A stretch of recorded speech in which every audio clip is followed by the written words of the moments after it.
അപരാഹ്നത്തിന്റെ അനന്ത പഥങ്ങളിൽ ആകാശ നീലിമയിൽ അവൻ നടന്നു. ഭീമനും യുധിഷ്ഠിരനും വീടി വലിച്ചു. സീതയുടെ മാറുപിളർന്ന് രക്തം കുടിച്ചു ദുര്യോധനൻ. ഗുരുവായൂരപ്പന് ജലദോഷമായിരുന്നു അന്ന്. അമ്പലത്തിന്റെ അകാൽ വിളക്കുകൾ തെളിയുന്ന സന്ധ്യയിൽ അവൾ അവനോട് ചോദിച്ചു, ഇനിയും നീ ഇതുവഴി വരില്ലേ? ആനകളെയും എങ്ങനെയുണ്ട്? നിന്റെ തലയ്ക്ക് വല്ല അസുഖം ഇല്ല? പിന്നെ എന്താ ഇതിന്റെ അർത്ഥം? സാർ ആധുനികനെ പബ്ലിഷ് ചെയ്യൂ എന്ന് പറഞ്ഞുകൊണ്ട് കഞ്ചാവടിച്ചുകൊണ്ട് എഴുതിയതാ.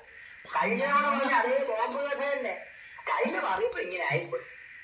എടാ മരമണ്ണ കഴുതേ, നിനക്ക് പറ്റിയ പണി എന്താണെന്ന് ഞാൻ പറയാം. ഇതല്ലേ എനിക്കറിയാം. പക്ഷെ അവന്മാർക്കൊക്കെ യൂണിയനുണ്ട്. അതുകൊണ്ട് അതേ സ്റ്റാറ്റസ് ഉള്ള വേറൊരു പണി ഞാൻ നോക്കും. ഒന്നെങ്കിൽ ഒരു എഡിറ്റർ ആകുക, ഇല്ലെങ്കിൽ ഒരു സാഹിത്യ ഉണ്ടാകുക. അതൊന്നുമല്ല ഞാൻ പറയാൻ വന്നത്. നീ കോമഡി എഴുതണം, മറ്റൊന്നും വേണ്ട. നിനക്ക് പറ്റിയ അവസ്ഥകൾ മാത്രം കുറിച്ചിട്ടാണ്. അത് തന്നെ ധാരാളം ഉണ്ടല്ലോ.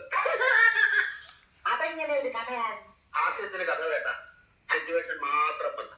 ഫോർ എക്സാമ്പിൾ, ഞാൻ ഇല്ലാത്തൊരു ന്യൂസ് ഒരു ചുറ്റുപാടിൽ ഇല്ലാത്തൊരാളെ കുറിച്ച് പ്രസിദ്ധീകരിച്ചൊന്ന് വിചാരിക്കാം. അയാൾ ശരിക്കും ഉണ്ടായി.